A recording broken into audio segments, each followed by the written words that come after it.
Hi, my name is Mina. I'm 5'2" and I'm based in Los Angeles. And that's what I say every week or so when I submit a self-tape to audition.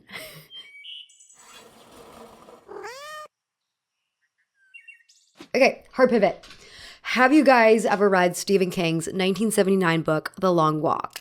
He actually published it under a pseudonym at the time, Richard Bachman, and apparently it was also the first novel he ever worked on, starting it in 1967 as a freshman in college. They recently made a film adaptation of the book, though I haven't had the chance to see it yet. I'm kind of annoyed because I've heard that they changed the ending, and I just don't get why movies need to change endings. I mean, I know why, but artistically, I'm opposed to it. And I do think the book ending was the perfect ending for this story. Anyways, let me backtrack. I read The Long Walk some years ago, and it really resonated with me because at the time, I was deep in my dystopian COVID-era Squid Game watching state of mind, and this kind of fucked premise was exactly what I was craving. It's a group of 100 guys who enter an annual walking competition. I won't spoil the ending, but here are the basic rules that they introduced pretty early on. These competitors have to keep a minimum pace of 4 miles per hour, and they can't take any breaks. The kicker is that if you can't complete or if you fall below 4 miles per hour, you get killed. It's very Hunger Games-esque, but precedes Hunger Games. And the last man standing is the winner, and he gets an elusive prize that our protagonist takes to mean just, anything that you could possibly want. You might be wondering, why would anyone enter this competition? Wrong question. Well, actually, I like to cultivate a learning environment, so there are no wrong questions, but King is not interested in answering that question because this competition is a metaphor. I've read of people interpreting it as a metaphor for the Vietnam War, for totalitarianism, but I'm also compelled by it also just being a general metaphor for life itself. We're all just walking until we reach the finish line. Time is a yardstick that we measure. This societal way of viewing time is sadly really messed up, but it is what it is. Before I continue on with today's video, let's talk about the holidays. I'm partnering with Casetify today to design a few custom phone cases for my loved ones. If you're looking for stocking stuffers or gift ideas, this is the perfect time because Casetify is having their biggest sale of the year right now. One of my besties, Cass, who also helps so much with my social media stuff, so everyone say thank you, Cass. She's been complaining about her phone case for a while now, so I thought I would gift her a new one. One of our common interests as women of taste is, of course, David Lynch. So I created a custom Lynchian phone case just for her. Cass and I both have separate holiday plans, so I decided to give her her present early.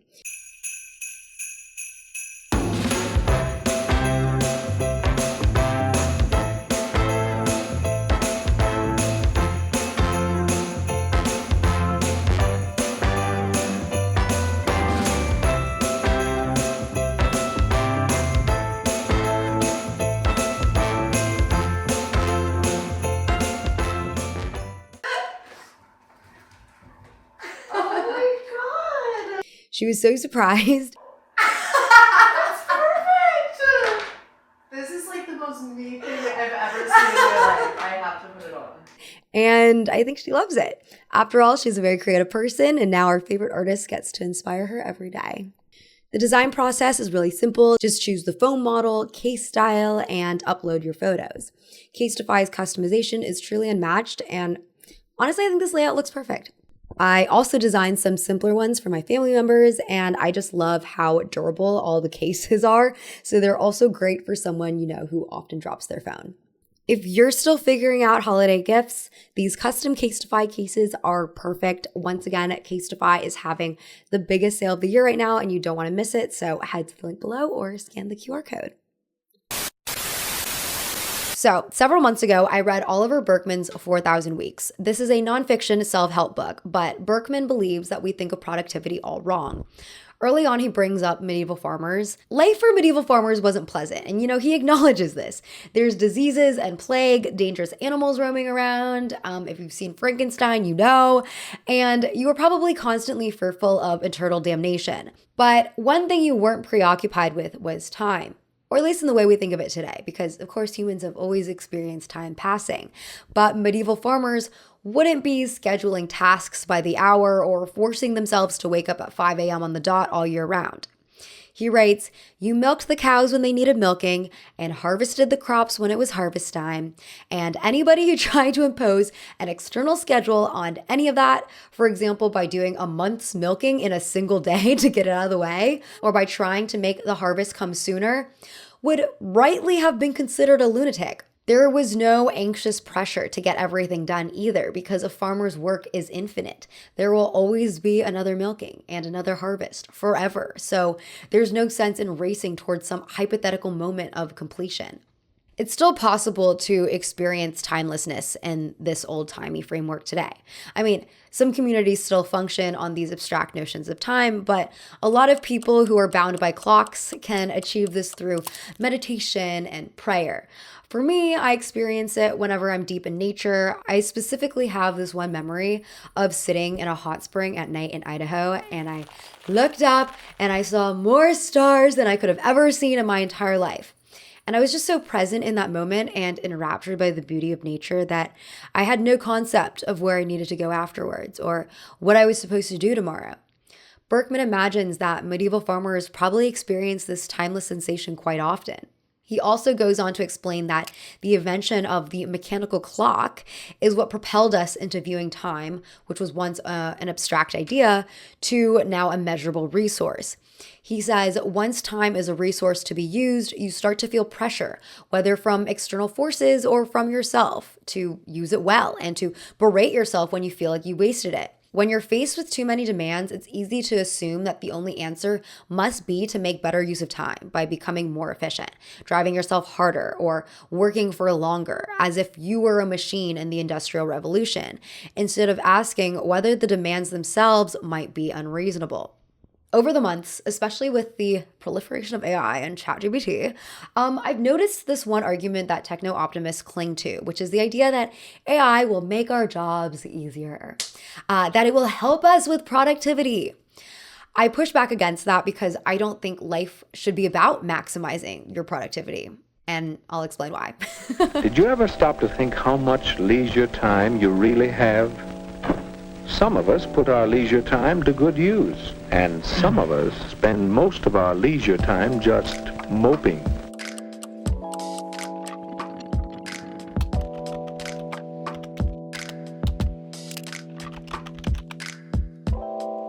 One must imagine Sisyphus happy. Bullshit, he's miserable. I am not the first to say it, but email is the devil. And I'm someone who grew up with email. My friends and I would send emails to each other in elementary school, on our family computers before we were old enough to get phones. And I actually do have really fond memories of doing this. But now that texting and social media inboxes have taken over the fun interpersonal communication, it seems like email is relegated to handling the annoying stuff. Work correspondences, login attempts, marketing newsletters from that one store you ordered a candle from 5 years ago and that you keep forgetting to unsubscribe to. I've had enough of it! I can't stand it anymore! I'm getting off! Off! I want to talk about email first because I think it's important in understanding why technology that's designed for productivity doesn't always aid said productivity, no matter what the Silicon Valley bros say. Esther Milne wrote a book called Email in the Everyday, and in it she explains how email was originally touted as a democratic invention in the late 80s and 90s because it provided workers access to their bosses. But the flip side is that your boss also now had increased access to you. In 2013, we were already seeing the negative effects of email. An American Psychological Association survey found that 54% of respondents checked messages while on sick leave, and approximately 60% of 18 to 34-year-olds accessed out-of-work communication daily. Milne writes of the findings. Overall, the survey argued employees squander more than a month each year checking email outside of work hours. Milne also brings up a paper by Mazmanian, Orlikowski, and Yates, who coined the phrase the autonomy paradox to describe how increased connectivity can actually raise anxiety levels by creating an always-on work environment. There's also the additional stress of having to keep swapping between your work role and other roles in your life. There's this interesting idea I learned that's called boundary theory, which asserts that individuals tend to draw boundaries around different areas of their life. So work, family, social, etc. And we do this in order to be able to successfully maintain the required responsibilities in each area. Not only that, but researchers have found that it's also largely impossible to simultaneously enact cross-domain roles because each area's demands are incompatible. For instance, the way you interact with your boss is going to be different from the way you interact with your roommates or your kids. Therefore, we undergo micro-role transitions to cross over into different domains. These transitions are psychological, but can be aided by physical movement, as in the case of commuting to an office building to fulfill your work role, or stepping into a church to fulfill your community role. However, Becker, Belkin, and Tusky argue in their 2018 study that due to this new technology, people are undergoing more frequent and briefer micro-role transitions. Here's an example. Say you're at dinner with your friends. You're at a nice restaurant. You're having fun. If you're like me, you've ordered an espresso martini and a side of truffle fries to share with the table, and life is good. You're in your social role. Then you get an email notification pop up on your phone. When you check your phone, you briefly shift into your work role. You put your phone down, and then you're back to your social role. The result this has on your psyche, as the authors claim, is that frequent micro transitions with their requisite switching costs interrupt deep-level role enactment, break focus and attention, and prevent the individual from truly being present in the non-work domain. Moreover, frequent micro-role transitions embody a more abstract, higher-level cognitive construct that is incompatible with fulfilling concrete work tasks that request focus and attention. In 4,000 Weeks, Oliver Burkeman mentions inbox zero as this mystical concept that knowledge workers try to achieve, but the reality is that it is a sisyphean task, and the minute you clear your inbox, the replies will start coming in. So you're back to dealing with 100 correspondences. And more than that, if you gain a reputation for answering emails really quickly, people will start messaging you instead of your coworker who only answers 10 emails a day. So you just end up creating more work for yourself in your valiant pursuit of getting things done as quickly as possible. All's to say that email, this great new technology that was supposed to help us get our work done faster, has only led to us becoming more obsessed with working. At the same time, I do want to quickly acknowledge that email and remote work offer benefits too, especially for disabled people, people who don't have reliable modes of transportation and who live far away from where they would need to commute to, and parents who can't afford external childcare while they work. At the same time, I don't think these problems, like the psychological toll of always being online, goes away just because it's a better alternative than, say, spending tens of thousands of dollars per year on a babysitter. Bringing this back to AI, even though tech optimists try to frame AI as this amazing tool that's going to help us get so much work done, in reality, we're still probably going to be working the same hours. We're just going to be expected to produce more output within those hours. The proof is in the pudding. Back in 2006, Toshiba put out an ad that featured a closed laptop with an office hours sign on its lid, and the hours listed were 7:30 to 8:30, 10 to 1:30, 2:30 to 4:30, 6 to 6:30, and 10 to 10:15. The copy read, "Because the working day is so yesterday. Work out when you work best and when you do your best work. Time once wasted in unproductive periods can then be divided between routine tasks, family, friends, and fun." This sounds like the furthest thing from fun to me. But more importantly, if you math it out, the number of hours working in this ad sum up to 7.25, which actually perfectly matches the pay rate calculated for the salaried white-collar professional. So once again, even though we're allowed to work whatever hours we like, we're still working the same amount. When my co-writer Am and I were initially chatting about this, they brought up self-driving cars and how their concern with self-driving cars is that if they take off, we're probably going to be expected to work while commuting. Right now, the car really is a peaceful place because people understand you're not supposed to check your phone when you're driving. You're somewhat just unreachable. It's blissful. But if cars are automated to drive, people will probably fill that time with checking their emails. Melissa Gregg notes this problem as a function creep in her book Work's Intimacy and quotes a young librarian she interviewed. They're not reducing any workload. They're just giving us more stuff to do. You kind of think something has to give. You know you can't just keep piling work on us. And if you still don't believe me, historian Ruth Schwartz Cohen explains in her book, More Work for Mother, that when housewives first got access to devices like washing machines and vacuum cleaners, which were supposed to save time and labor, no time ended up being saved at all. This is because our standards for cleanliness rose to offset the benefits. As historian C. Northcote Parkinson wrote in 1955, coining Parkinson's Law, work expands so as to fill the time available for its completion. So we're going to work the same amount, if not more. But what if you're okay with working and you like your job? Well, perhaps the job is fun now, but I think it's also valuable to question how meaningful that work will still be in the future. Nick Eason wrote an article for Raconteur about how AI could lead to less meaningful work. He cites research by Milana Nikolova, a professor in the economics of well-being, who looked at data on thousands of workers across 20 European countries over 2 decades. And her findings show that automation increased repetitive and monotonous tasks. And as a result, human workers were asked to do less cognitively challenging work and also were more alienated from human contact. This is, of course, future talk because as it stands in many corporate office cases, AI doesn't even make things easier. It just shifts the burden to the next person. The Harvard Business Review reported a few months ago that, according to a study from the MIT Media Lab, 95% of organizations see no measurable return on their investment in AI technologies. And the reason is because employees are using AI tools to create low-effort, passable-looking work that ends up just creating more work for their coworkers. They're effectively creating slop.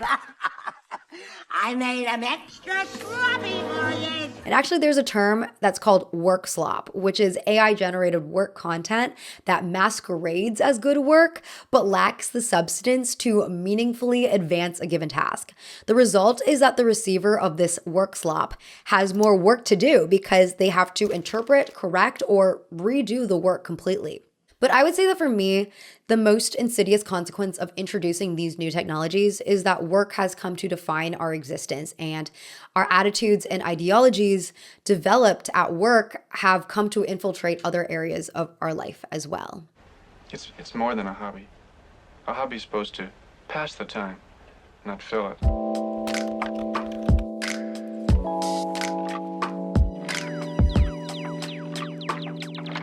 Julie Beck traced the history of hobbies for The Atlantic, and she notes that it was during the 19th century that hobbies took off as a positive pursuit. Originally, the term hobby mostly signified a trivial or comical obsession. She explains, during the Industrial Revolution, the nascent labor movement advocated for reduced work hours, eventually leading to the 8-hour workday and the 5-day work week. However, some people were concerned that increased leisure time would pave the way for delinquent activities. So enter hobbies as a productive form of leisure. While I love hobbies, and I still believe that people should have them, I also am wary of how hobbies reinforce the idea that idleness is wrong. After all, in the late 19th and early 20th centuries, hobbies were often encouraged to restore the energy that was depleted by your job, so that you would have more energy to go back to work. A 1913 article asks rhetorically, what, you have no hobby? In these days of drive, push, and worry, how can you recreate yourself without the aid of a hobby? American industrialist Henry Ford was even pro-hobby, believing that productive leisure could reinforce good work. Historian Stephen M. Gelber describes the hobby as a form of disguised affirmation. They are activities that people do for fun, but in the end reflect the same ideas and habits that capitalism encourages: hard work and productivity. He writes in his book, Hobbies, Leisure, and the Culture of Work in America, as disguised affirmation, hobbies were a Trojan horse that brought the ideology of the factory and office into the parlor. Furthermore, Gelber explained to Beck the pressure of having a hobby as being similar to the pressure of having a job. Hobbies take on this aura of being good, useful, appropriate, and socially sanctioned, something you should, the word here is should, be doing. And if you're one of those slackers that doesn't have a hobby, then you are suffering from some kind of moral weakness or failing. There is no benefit you can get from hanging around somebody who doesn't have hobbies, plain and simple. Robert Stebbins, professor emeritus of sociology at the University of Calgary, coined the term serious leisure, which is similar to Gelber's idea of productive leisure. The way that Stebbins defines serious leisure is that it requires effort based on special knowledge, training, or skill, and people often try to make progress and get better at it over time. The opposite is casual leisure, which would include things like watching TV or socializing. I'd argue that casual leisure is also extremely important, but Stebbins tells The Atlantic that, quote, "We don't get much identificational mileage out of telling people that we just dig the TV and we watch it all the time, or that we go to the pub every night and have a pint. It's not distinctive. Everybody does it, and in the end, you haven't much to show for it."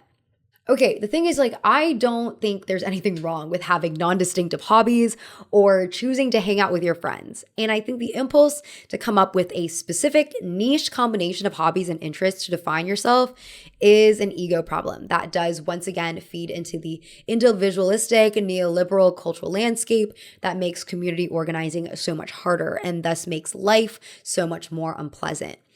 It's also totally fine to enjoy monocultural interests like, Game of Thrones or sunsets. But I think this attitude to set ourselves apart and to make even our non-distinctive hobbies productive has led to the overuse of Goodreads, Letterboxd, and all those other tracking apps that essentially quantify how much time we've spent doing casual leisure activities. And at a certain point, these activities move from leisure to just work. Even though there's an undeniable dopamine rush whenever you're able to check off an item from your watch list, right? Even though that does exist, according to Stephen Butler, a psychology professor at the University of Prince Edward Island, Canada, research has tended to show that giving external reinforcements or rewards for activities that are intrinsically motivating or inherently satisfying to people tends to decrease their motivation to do them. I also think the need to quantify our hobbies comes from work culture bleeding into our everyday ideologies.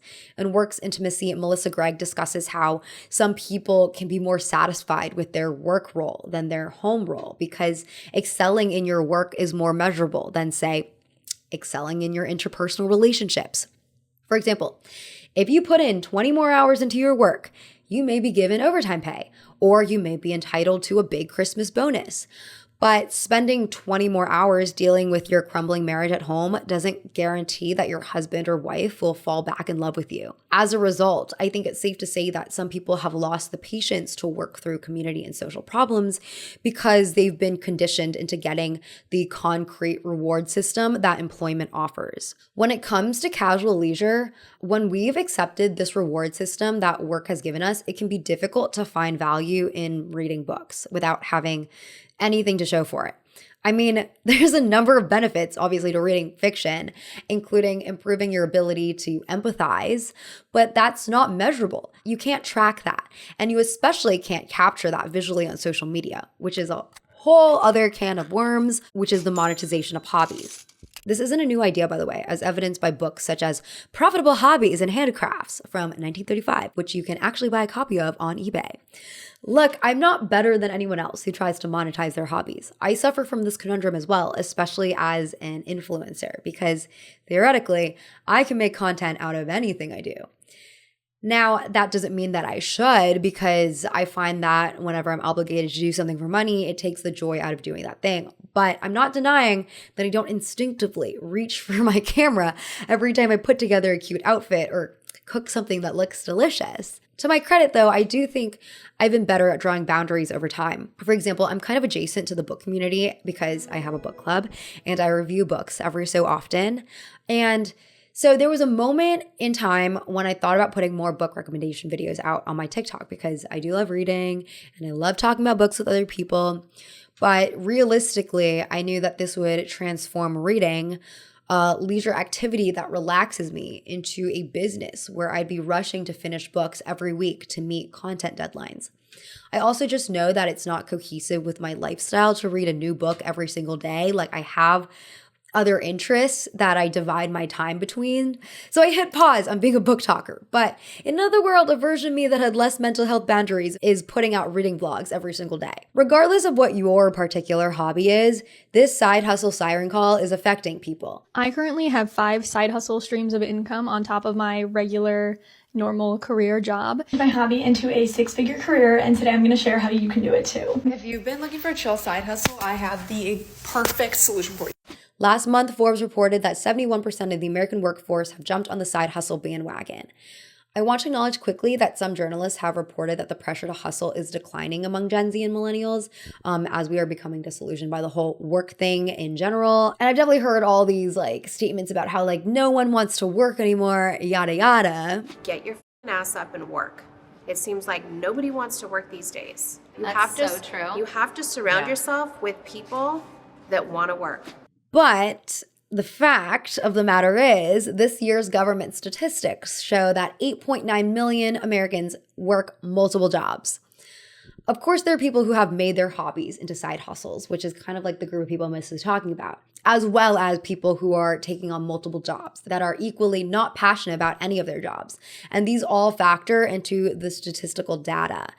But I digress, because ultimately what I'm trying to get at here is work has infiltrated all areas of life, whether that be because we're getting pinged by our bosses during dinner time, because we don't have a stable source of income, so we're forced to work longer than the 40-hour work week, because we're engaging with leisure through a capitalistic framework, or because we've gone all the way by monetizing our leisure time.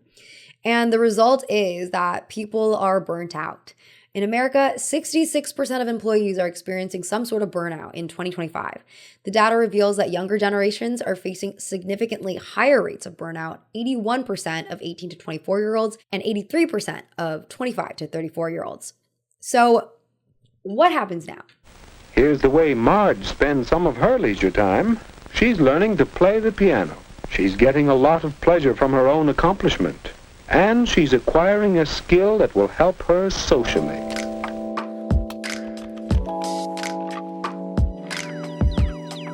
The irony is that the desire to be more productive has led us to actually becoming more unproductive. I want to bring up Rebecca Jennings' Vulture article, How I'm Fixing My Broken Attention Span, because this was one of my favorite reads of the year, and she says something really poignant in it that has stuck with me ever since I read it. She writes about her experience watching Chantal Akerman's 1975 art house film, Jeanne Dillman, which has a 3+ hour runtime and is maybe notoriously known for being very slow, thanks to Akerman's restrained pacing, long takes, and static camera work. However, Jennings explains, I found it curiously easy to focus on. The film itself is gorgeous to look at, even if the majority of the time Jean is scrubbing dishes and making coffee in her claustrophobic apartment for her awful teenage son. The real problem, I realized, was the guilt that came with granting myself the luxury of spending 3.5 hours doing something that would not, in any tangible or measurable way, improve my life. My mind drifted to the stovetop grate, which needed cleaning, and my step count, which had yet to hit 10,000 that day. It dawned on me that these concerns have never stopped me from spending the same amount of time on my phone, and that the reason for this is my phone prevents me from thinking about anything at all. This resonated so much with me. It's why I find movie theaters to be a great, peaceful place, because my eyes can't wander over to any stovetops. Meanwhile, I think we can all agree with her that nothing numbs you out faster than doom scrolling. There's been many times when I expect to just briefly check my phone and then I'm on that thing for 2 hours. It's because these platforms are so overstimulating that it's difficult to notice the time passing, much less to think about anything else. Of course, too much scrolling ends up having negative effects on the brain. Gary Small, a memory, brain, and aging expert and professor at UCLA, argues that scrolling TikTok can lead to a lack of building neural muscle and brain fog.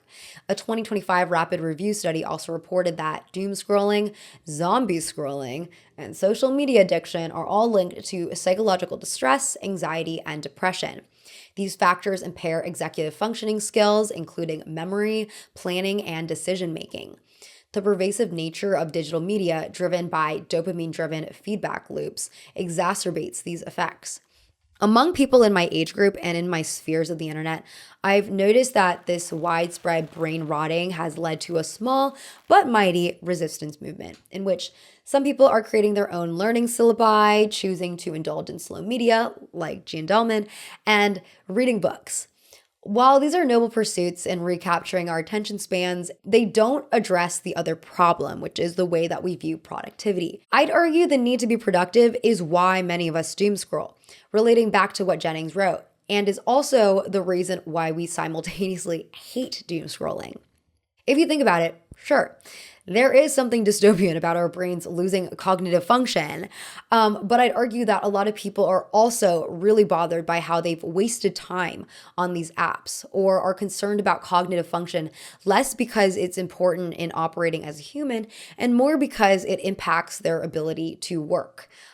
Work is once again at the center of everything. It's especially clear to me when I come across these things to do instead of doom scrolling listicles or videos, and the majority of the suggestions are just to read something else on your computer. When really the most valuable thing to do instead of doom scrolling is probably staring at the ceiling or going to the pub to hang out with your friends. If you think about it, if we go by Jennings' example, which is that our brains are craving breaks and everything, I don't necessarily know if choosing to learn, which I'm always in the pursuit of learning, and I think learning can be fun, but choosing to read a PDF may not be like the most pleasurable thing to do. You know what I mean? And essentially, we are doom scrolling because we are trying to take a break for pleasure. And so that's why I don't think it's necessarily like a one-to-one thing that we can replace, like doom scrolling with reading a PDF, because we're not addressing what we're actually doom scrolling to do. But, I understand because I'm susceptible to productivity culture. I know I'm in deep when I catch myself consuming productivity content. You know the vibes, spending hours reading best books to read in 2025 lists instead of actually reading books, or saving planner layouts on Pinterest instead of organizing my own planner. I do this because I feel guilty about not being productive, but I'm genuinely too tired to do anything myself.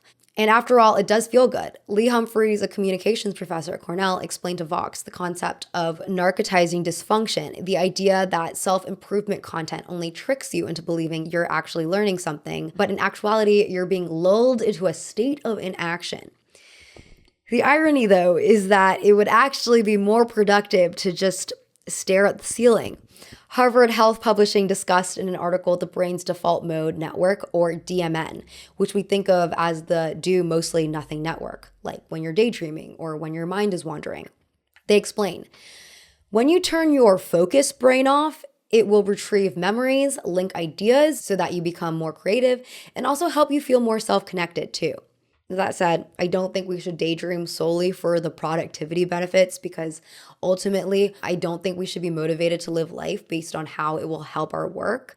As New York Times tech journalist Aaron Griffith warned in 2019, one never exits a kind of work rapture in which the chief purpose of exercising or attending a concert is to get inspiration that leads back to the desk. I recently revisited Jenny Odell's book, How to Do Nothing, and in it she advocates for the act of doing nothing, saying the point of doing nothing, as I define it, isn't to return to work refreshed and ready to be more productive, but rather to question what we currently perceive as productive. Throughout her book, she challenges how we view productivity and argues instead that true productivity helps restore individuals who can then help restore communities. It's true. A lot of how we view productivity is through individual improvement in a sort of factory-like way. We construct elaborate morning routines and track everything from our water intake to how many pages we read per day. But focusing so much on individual improvement can just turn us into more narcissistic individuals. Stephen Gelber even notes in his book that participation in solitary hobbies may help build an ideology of individualism that produces resistance to non-leisure activities that would reinforce collectivity. I think that can definitely be true, but of course it depends on what the solitary hobby is and how we approach it. Bird watching, which Odell recommends, is something that I think could transport you back into the medieval farmer's idea of timelessness, which would be undoubtedly restorative to your brain and energy levels and help you reevaluate what's actually important in life.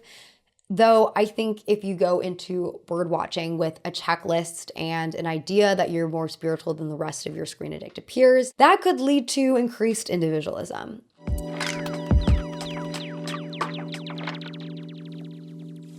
All in all, I firmly believe that we need to rethink productivity. You know, as I say all this, I also think there's something appealing about being productive, right? Which is why, rather than saying we absolutely should all stop being productive and go join a monastery, I agree with Jenny Odell that we just need to redefine it, because productivity might just actually be a part of human nature. We like to get things done. The harm is that we're reaching a point where being productive is more important than being a human. As Odell reminds us, much of what gives one's life meaning stems from accidents, interruptions, and serendipitous encounters, the off time that a mechanistic view of experience seeks to eliminate. She quotes writer Robert Louis Stevenson, who in 1877 called busyness a, quote, symptom of deficient vitality.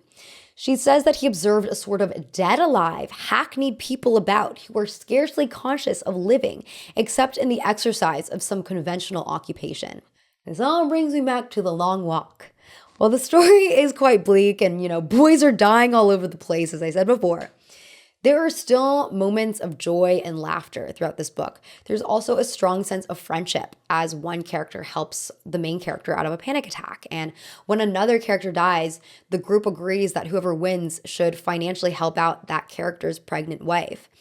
If we take it as a metaphor for life, it's not the walking or even the destination that defines our life, but the moments of camaraderie along the journey. I admit this is really hard to put into practice. I'm a type A person who works for myself, and I'm constantly battling a financial scarcity mindset. But I force myself to take breaks, to go to random events and meet new people, even when I feel like I should be doing something productive instead. Sometimes I've noticed myself rushing to conclusions like, oh, I've been to this bar before. It wasn't even that fun last time. I should just skip out and read a PDF at home or check off another movie from my watch list. But that's just me trying to optimize my life. Every day is a new day. Every day you have the opportunity to run into someone new or see something really cool. And we should embrace that every day because this is what life is all about. I also want to recognize that, I work for myself and therefore I am my greatest villain. But for people who do have to respond to a boss, like emailing them during dinner time, or who work multiple jobs out of survival, there are varying levels of how much leisure time you have in those situations. But I think what I want to drive home is that the leisure time that we do have is getting put into working harder or doing other things. And we should be doing something that makes us feel good. And we shouldn't feel bad about prioritizing that. There was something that I read earlier from Gelber about how, pre-industrial era, it's sure, the medieval farmers could take breaks and look at the stars and hear the bird calls, but essentially their work and their leisure were entangled together. It's only when we had the Industrial Revolution and when work hours were segmented as a separate thing that we realized that we could have our own time. So these medieval farmers, they probably worked less, but they also leisured less.